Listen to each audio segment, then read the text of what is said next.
Well, here we are once again with our third episode of Rak Chazak. And Mike and I were talking a little earlier this evening. We thought tonight's subject would be good to talk about how we can be light in dark, amongst darkness. And I was just looked through some scriptures on that before we started, and there's a lot spoken about light and darkness. And light, it seems, is always, or most of the time,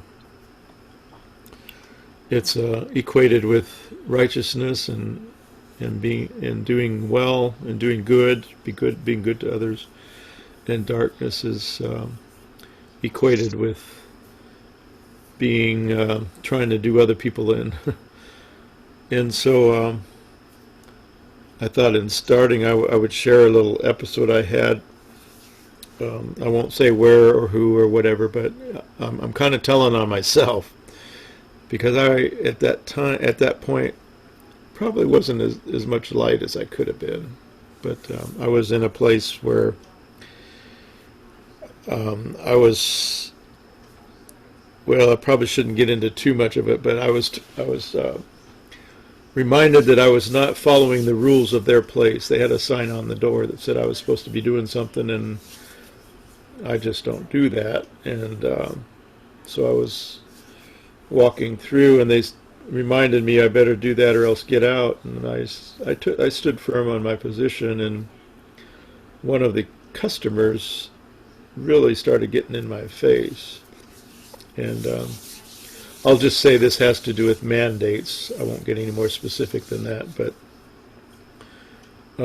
being a medical person and trained medically, I recognize the ridiculous nature of these mandates that were being handed out. And so I was basically demonstrating my knowledge of the true studies, and the person who was getting in my face was just reacting to what they had heard from the sources they were used to listening to. And I'm being very careful in how I say things because I don't want to get deplatformed. But I think most of you listening know what I'm talking about. And so they got in my face, and I basically got right back in their face. And I just presented truth and righteousness, but I raised my voice pretty loud because it got to be a shouting contest. And looking back on it, I think I could have been more effective by not raising my voice, by if all else recognizing they were just a person that was not open to hearing the truth. And sometimes you have to choose your battles. Sometimes you have to recognize when there's a person that just isn't going to listen because they're already programmed to think a different way. And as Yeshua said, don't cast your pearls before swine. And I'm not calling people swine. I'm not getting down on people. I'm just there's an analogy there to be learned, that if there's somebody who's not going to listen, don't waste your time trying to make them listen. That's really what I was trying to say. So anyway, Micah, I kind of took up the first 5 minutes. So what do you have to say? Uh, I think we all have moments where we look back and we regret things that or think about things that we should have done differently. Yeah. Uh, I mean, I know I do a lot, and I being an emotional person, wearing my emotions on my sleeve, I guess. And I'm not saying that from a whiny crybaby, but if I have something to say, or if I'm upset about something, then everybody around me knows it. Right. And um and and that's that's been something that I had to come to realize in and of myself, is that when I react, when I react without thinking. And growing up, you always used to say, think before you act. And and I tell my kids the same thing. I say, don't just react and hit each other or react in these Right. in these ways. Think about it. Take a second to step back and go, is this who I want to be? Right. And I think, it's really easy to sit here and talk and say that, but putting that into action is a whole different deal. Yeah, And that's true. you know, I get, I think we live in such a high paced, fast society. Everything is now, everything is quick. Everybody wants information right now. Everybody, you're driving down the road, everybody needs to be where they're going right now.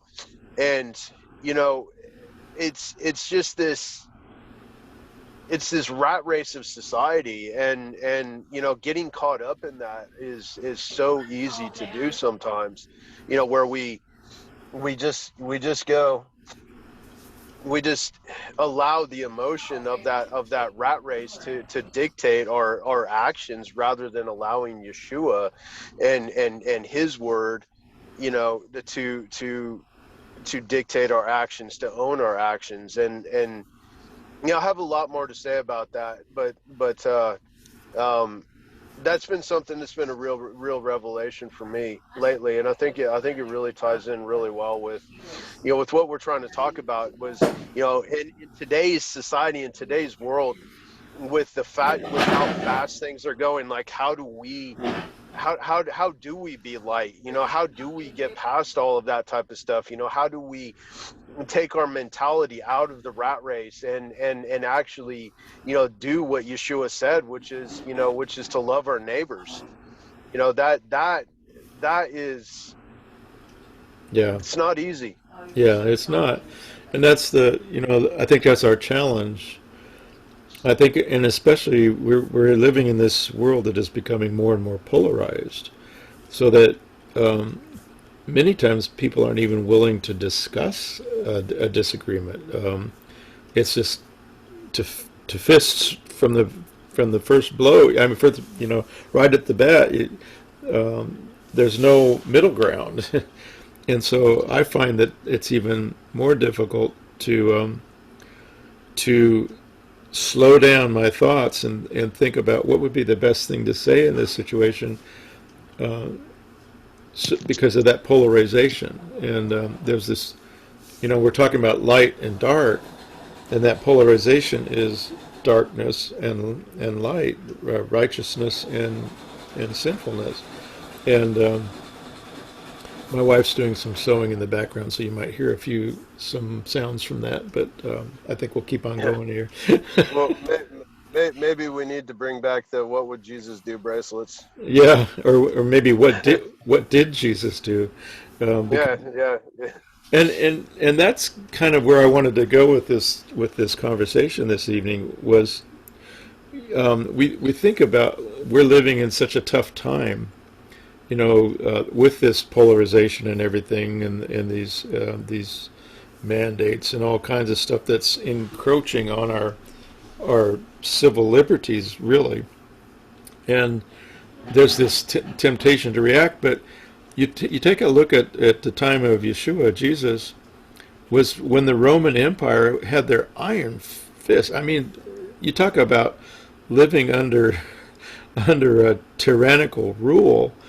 That was definitely going on then. I mean, if you look cross-eyed wrong at a Roman soldier and you were a Jew, I mean, you could be on the cross in 2 seconds. They had no compunction about meting out their form of justice immediately.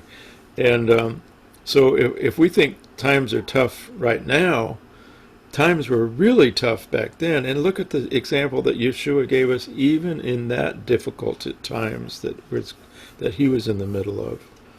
Well, I have yet to drive down the freeway and see fields of people hanging on crosses. So, Yeah, exactly.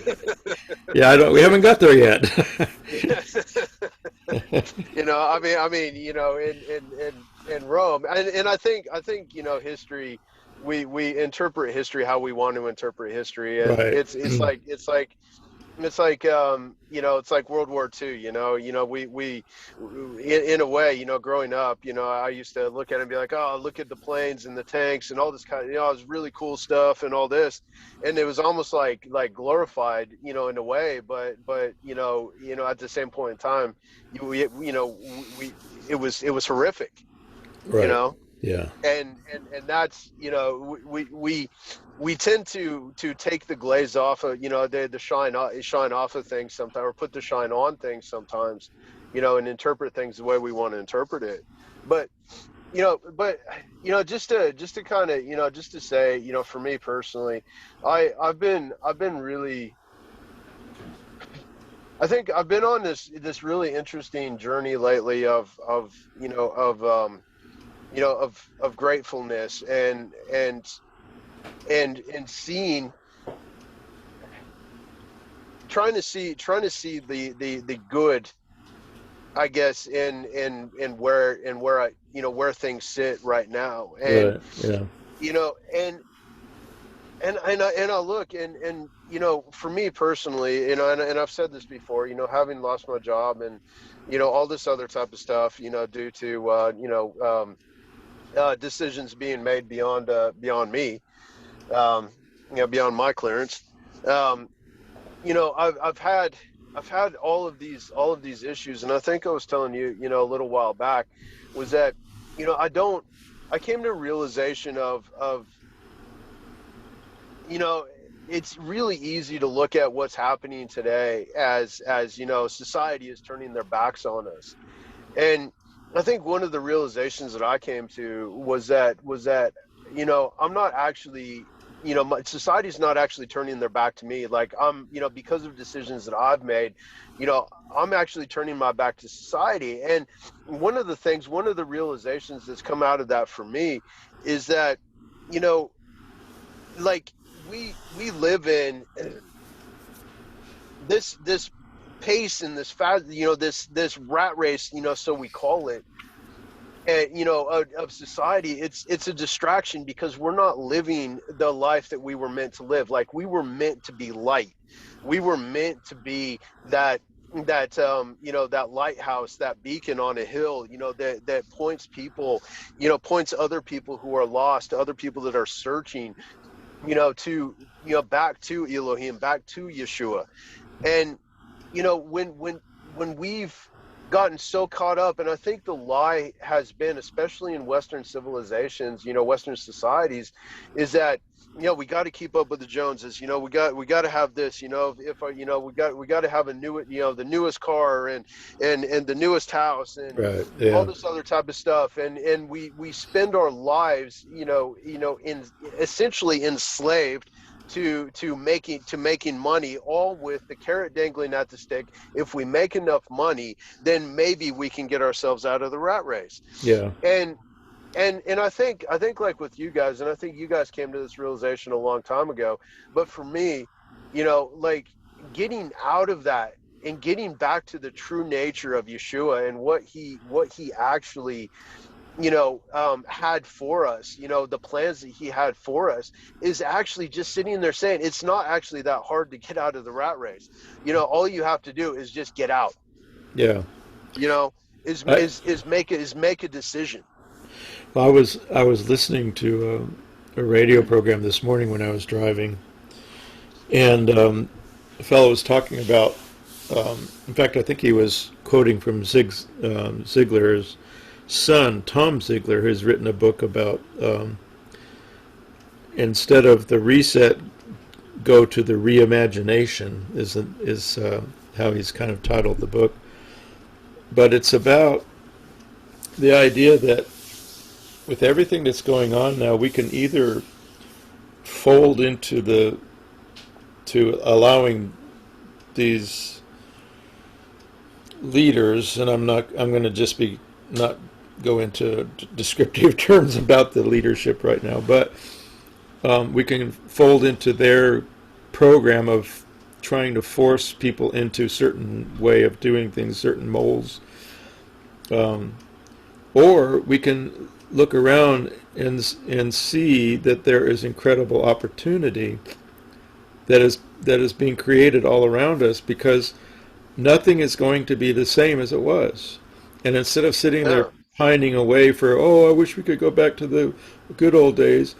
Well, the good old days haven't even got here yet. I mean, what we have the opportunity to create is we have not ever seen before, because we've never had these conditions before. And so we can have the light way of looking at things or the dark way of looking at things. And I just really appreciated the way he looked at. He was looking at more from a from the world side of things. But I think if we use that same idea in the spiritual, that's just as true in the spiritual as it is in the natural. And I want to be one of those people that looks for the light side of things, because I really do believe that there are some incredible opportunities that are taking place at this point. Well, I agree. I think they're, I think the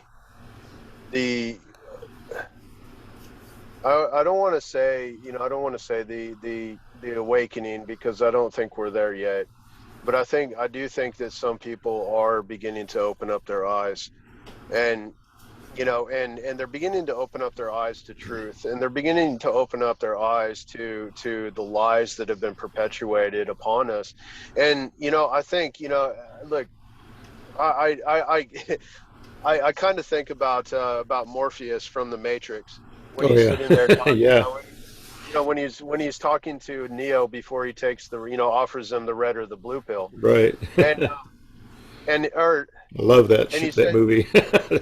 and There's so many messages in that movie.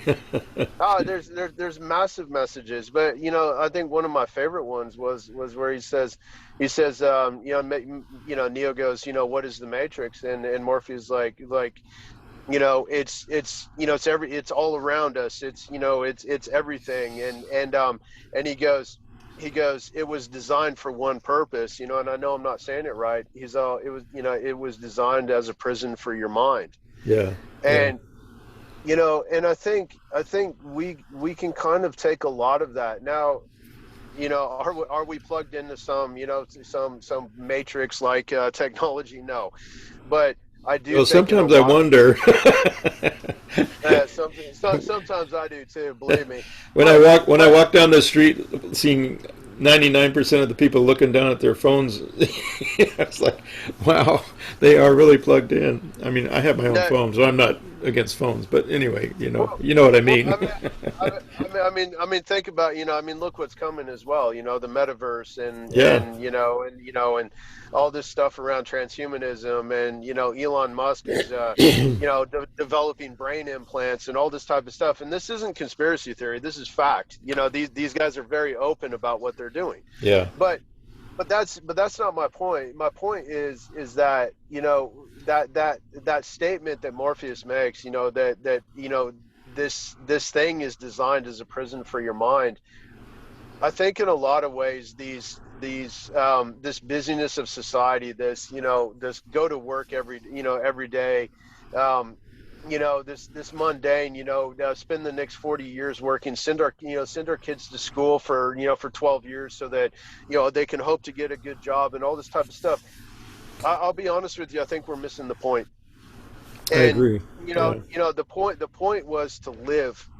you know the Bible says very clearly, Yeshua says, why do you worry? Why do you worry about right, tomorrow? Tomorrow will right, take care of itself. Why do you worry about what you're going to eat or what you're going to drink or what you're going to wear? you right. know he says, focus on the bigger things. Seek ye first the kingdom of God. you know and these things will be added unto you. And it's not sitting there saying don't work for it. What it is sitting there saying is getting your priorities right. It's not saying that you're never going to have a job or any of this type of stuff. That's not what he's saying at all. He's saying get your priorities right. And I Exactly. think when we talk about this rat race mentality that we have, I think getting out of that isn't getting out of work or getting out of, providing for your family or anything like that. It's about getting out of the mentality of this is life and Right. getting into the mentality of that Elohim, that Yeshua is life. Except, That his word is life. yeah, accepting somebody else's definition of what is life or what you need, or because I think knowing the difference between wants and needs is something that a lot of people are confused about, because and that's what Yeah, allows them to get trapped into that ever that that little hamster wheel that you have to just keep running and get nowhere. um, exactly right. yeah. And like for me personally, I looked at it when I lost my job. I was like sitting there going, oh, well, now I don't have enough money. What am I going to do? I want to pay this off. I want to do this. I want to fix the house up. I want to do all this other type of stuff. And I came to the realization where I was like, I am I am grateful for what I have. I am grateful that I have a roof over my head. I am grateful that I have beautiful children. I'm grateful that we have, enough, we have enough to survive, that my wife still has a good job. I'm grateful that I have a car to drive. I'm grateful that I live in a good neighborhood. These things, like, I don't need all of these other things. Yeah. Like I don't they can't define my life, because if they define my life, then I'm working for that rather than working for Yeshua. And Right. I think when we talk about being light, when we talk about bringing light into this world, how can we bring light into this world when our focus is on, everything else except for the source of light? Right. Right. Well, I sent you that link for the Peter Sage TED talk that he did. And I would recommend anybody listening to this go to YouTube and search that out, because Peter was sent to prison, and here he had been a big motivational speaker, and all of a sudden, from some kind of business mistake or whatever, I don't even remember the details, but what I do remember is that when he got into prison, instead of folding and going, "Oh, what am I supposed? What can I do now?" He he he said the one thing that he realized was he needed to learn to separate what he could do from what he couldn't do, and then concentrate on what he could do, and learn and observe and create within that environment of what he could do. And he ended up making a whole. First of all, he started putting out posts all through the prison about helping do some classes for the prisoners, and eventually, what he put together when he came out of prison, prison systems around the country started having him come do talks and stuff on how to motivate the prisoners into more positive way of living. And so it was just an incredible idea of here he was put in a very dark situation, and instead of becoming the darkness that like what was around him, he he shined his light in the middle of that and transformed. A whole bunch of the prisoners were transformed out of his efforts. And so I kind of see that as kind of a model for, we don't have to be in prison to make that kind of thing happen. There's our neighbors around us that we can help in a very positive way. So yeah, I'm just anyway. I know you've got some ideas on that too, Micah. uh no, I think it's a powerful thing. And I think for me personally, I think what we have to remember is that if we believe in the Bible, which I do, and I know you do, obviously, Yeah. and I hope the majority of people who listen to this do as well. But if we believe in what the Bible says, is that we have very dark and very troubling times coming. And we're not going to be able to get through those unless we are so connected with the source of light, with Yeshua, you know, that he's the only thing that we rely on, that he's the only thing that we stand on. And, shining that light through that darkness, through those dark times, it's becoming a point of, we can't be mediocre anymore. We can't be fence sitters. We can't be lukewarm. We have to make decisions. We have to choose. We have to do what Joshua says, and choose today who we're going to serve, and then tomorrow do the same thing, and the day after do the same thing, and live to that standard, but allow Yeshua to help us to live to that standard by his strength, because it's not by our might, it's not by our power, it's by his spirit, it's by his strength. It's the only way that we stand. It's the only way that light shines. That light that is within us is the very light of Yeshua. It is the spirit. And if we're not shining that light, then we need to be asking Yeshua. We need to be seeking the spirit of Yeshua to bring that light into us, to bring that realization and that revelation. And if that requires, repentance, if that requires for forgiveness of sins, if that requires, time, whatever it requires, I guarantee you right now, it's worth it. Amen. Yep.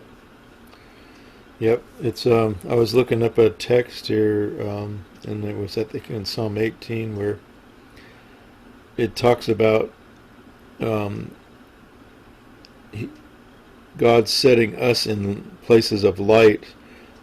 Um, I'm going to have to search it out again, but it talked about light being what he is, and then those who are not in the righteousness, he are found to be in darkness. And so there's even this why I wanted to read that was there's a definition of light is righteousness and dark is evil, is the enemy's grounds. And even Paul talks about the works of the enemy are always done in darkness. And you think about that, so much of robberies and murders and all that kind of stuff are almost always performed in the middle of the night, trying to be hidden from the light, because as soon as light shines, then the darkness has to flee away. And so there's that definitely that spiritual understanding of light and dark, not only in the natural of just being positive versus negative, but in the spiritual we even go further into light and dark. And I just, I really feel like in fact, what is it? One of Paul's, he says, we are called children of light. We are to be light bearers. I remember learning that name Christopher for Christopher Columbus. That actually in his language meant the light bearer. So there's just a lot about light. Even the work that I've been doing with the Psalms and the frequencies, light is Yeshua said, "I'm the light of the world." And when I worked out with the menorah in the tabernacle, the menorah ends up being the 528 hertz frequency, and the name of God, or Yahweh, Yod He Vav He, is also the 528 frequency. And Yeshua is saying he's the light of the world. The light is the menorah, so Yeshua's Yahweh, which we know he is. So all of those things come together in this amazing circle of that 528 frequency, which I like to call the creative frequency. So we are called to be his children, which means we are going to, not only are we light bearers, but we are to be showing the world what it looks like to be in the family of Yahweh, to be Yeshua's brothers and sisters, which is just an amazing thought to me, which is also kind of humbling because, going back to my episode at that gas station, I I think that I could have been a better representation of the family of Yahweh than I was at that moment. But I think it's even good to have those moments to every once in a while we need to be humbled and reminded that we still need some help, and that was certainly my case on that morning. Yeah. But it is Well, a sobering thought to be a light bearer or to be a representative of the family of Yahweh. yeah, it is. And it's he bestowed that upon people that believe in him. It was that commission. He says, freely you have received, now freely give. You know, I mean Right. that that is that is so much of the Bible to me, and that that sentence. It's I've given this to you. I haven't given this to you to for you to hold it. Right. I've given it to you so that you can pour it out, so that you can be. You're not the Dead Sea. You Right. know, it's the water comes in, it doesn't go out. That's not who you're meant to be. You're not. You're meant to give. You're meant to help others, to point others to that same revelation, to that same realization of who Yeshua is. And if we look at it and we say, this work, that work, his presence is so beautiful and so amazing. Why would we not? Like, how could we even consider keeping that to ourselves? Well, here's How, like, yeah. Go ahead. that just doesn't make sense. It's and that was Paul. He had this real revelation. He had this realization, of Yeshua himself, and that realization put Paul on a completely different course. That was his testimony. I Yeah. mean, how many times throughout his writings does he refer back to that moment where everything changed for him? Well, and as his term, he said, "I was compelled." In other words, I didn't even have. I had no choice. Yeah, Yeah, knowing what was revealed to me, I had no choice. I think of that too as that simple little song, "This little light of mine, I'm going to let it shine. Hide it under a bushel. No, I'm going to let it." And if we really believe that Yeshua is the best deal going, the best deal in town. If we really believe that, it seems to me like we should we should. I mean, I'm talking to myself here. Even that if I know somebody who's living under darkness, under struggling from day to day, all these things we've been talking about, why wouldn't I want to reveal to them this incredible, I hate to call it a secret because it's not a secret, but at the same time, sometimes people treat it like a secret. Like, have I got something I could tell you, but uh, but it's the best secret going. It's interesting because actually, in the Hebrew text, sometimes it calls it a secret. It calls it a dark saying. The word is sod, which a lot of times refers to really deep levels of understanding the scriptures, but it also is like a mystery. And Paul even talks about a mystery. And so it's kind of paradoxical in that it's one of the best things going is a mystery. It's called a mystery, but it's so simple that even children can understand it. So it's not a mystery. It's a mystery, but it's not a mystery. It's one of those spiritual paradoxes that, and the reason why it's so hard is because it seems so simple. Um, because Yeshua said, I am the way, the truth, and the life, and so that seems really simple to hear that, but if somebody wants to go their own way, then going his way becomes hard because now they've got to give up their own idea of what they think is the best and go his way of what is the Yeah. best. So it's kind of interesting. I talk about these paradoxes of, like Yeshua said, if you want to be great, then you've got to be small. If you want to be served, then you have to serve. If you want, if you want to keep your life, you have to lose it. He presents us with these paradoxes that seem to not make any sense in the natural understanding, but in the spiritual, that makes all the sense in the world. Yeah. Well, and I think it does, and I think the days are coming where we will see. And I think one of the biggest problems is how the Bible, the truth of the Bible, has been so misrepresented, Yeah. by the church. Yeah. And and because of that, because of people's actions, because of people's hypocrisy, and nobody's blameless, on this, you know um it's because of that, so much of the world looks at the church as or not the church, looks at the Bible, looks at the truth of the word, of the truth of Yeshua, as irrelevant and old time and past. And the facts are that it's never been more relevant than it is today. Right. Yeah. And what I think one of the things that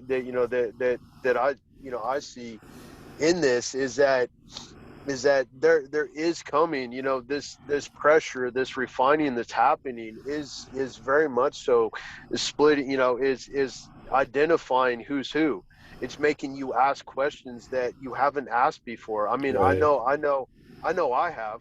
I've asked so many questions of myself, and I've sought so many things, and I've seen things, and seen these revelations in my own life that I've never seen before. Yeah. All because of the environment of what's going on today.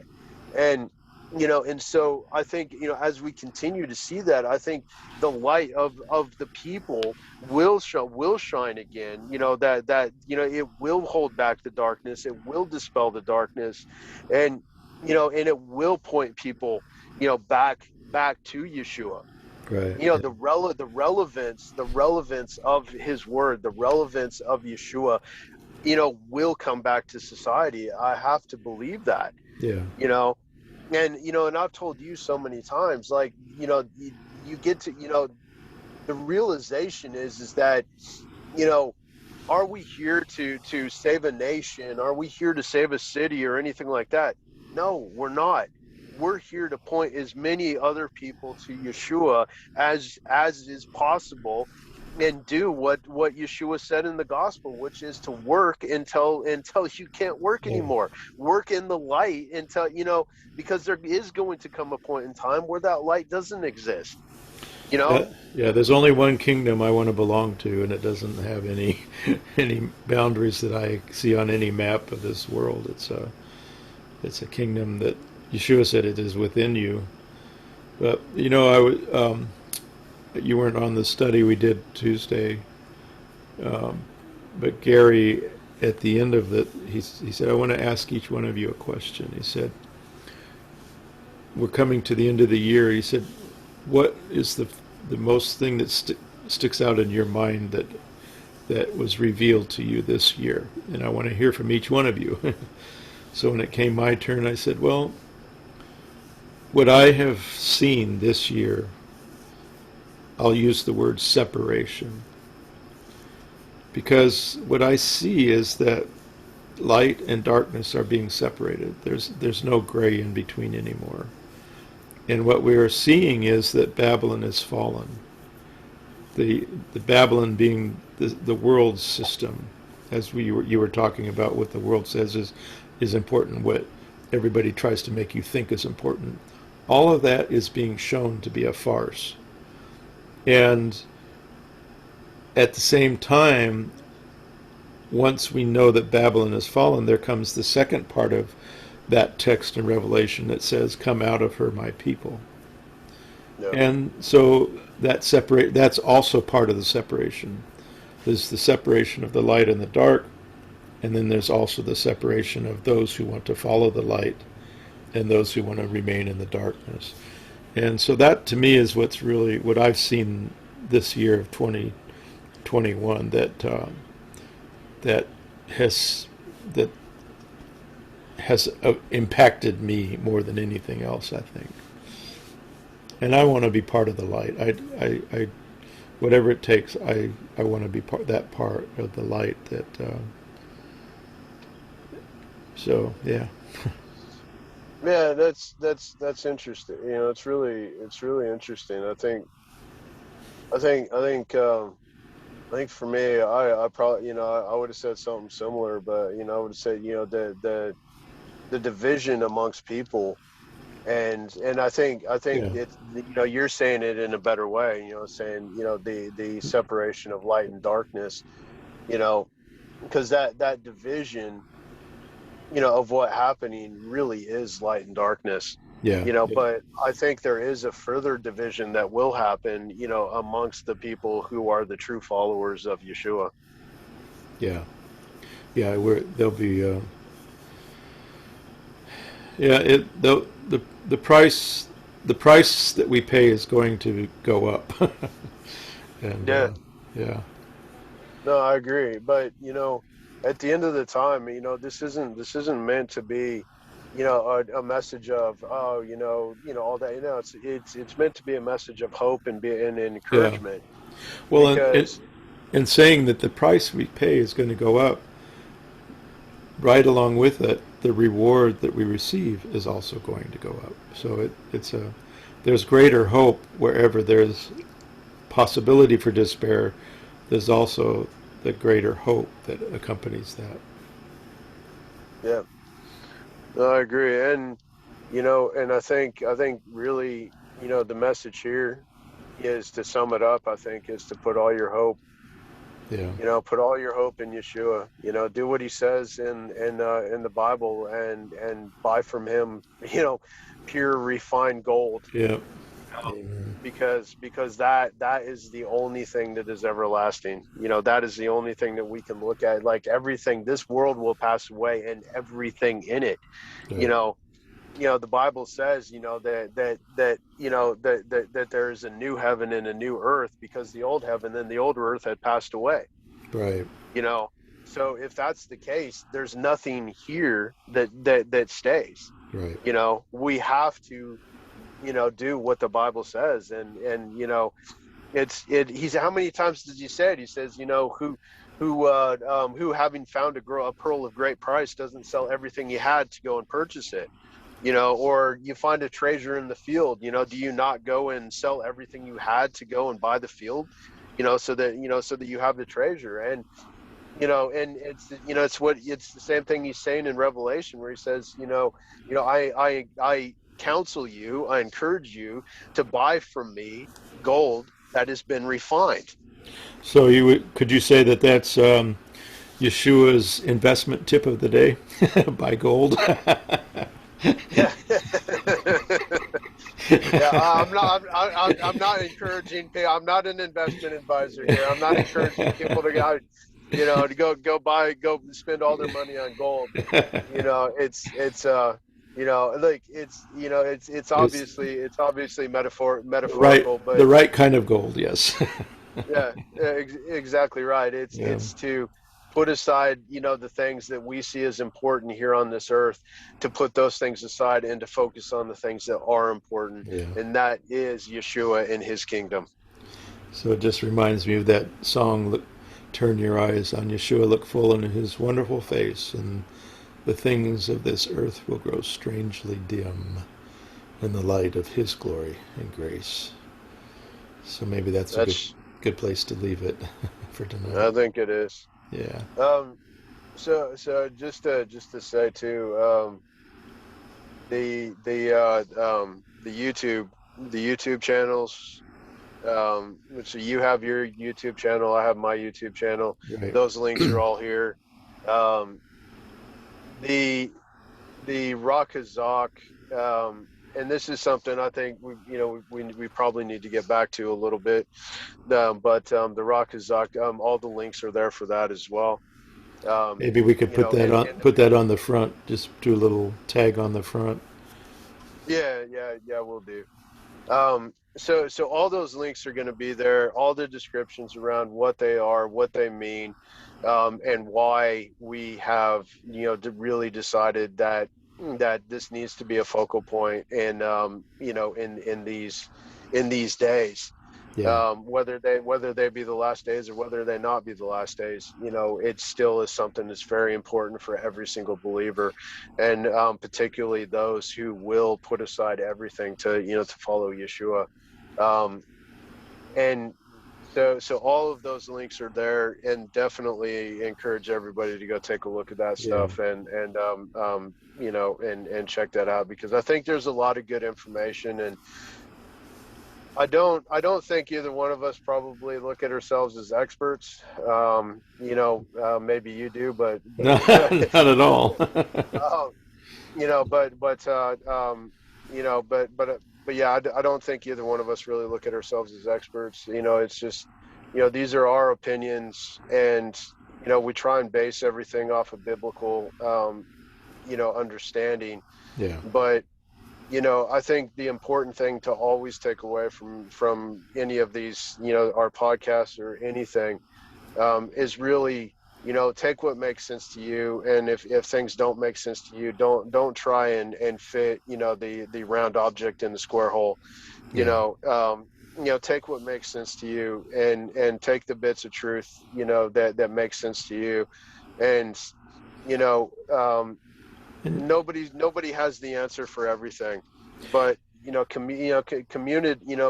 community wise, I think we can really help each other, really get closer to Yeshua, get closer to understanding, and move forward and really help and encourage each other. And I think that's what what that's what the this is all about. Yeah, yeah, exactly yeah. right. This is Father, Son, Northern Hemisphere or Southern Hemisphere coming together saying, you know what? We all have this experience we call life, and we want to help each other through it. And that, in saying that, I would encourage you, if there's anything we've said that's meaningful to you, please share it with some of your friends. We just want to be an encouragement. That's what this whole thing is about. So that's how we got started, and that's what we hope we continue to do. So until our next episode, stay, as I say, playing my harp, stay tuned. So Yeah. Until we meet again, until, yeah, what was it? You know, I forgot, in school we used to say that, what is it? Adios, I'm giving you to God, yeah, oh you yes, know, so, yeah, so, so adios, everybody. We give you to God. yes, absolutely. So Rak Chazak, be strong and courageous. The King is coming. Hallelujah.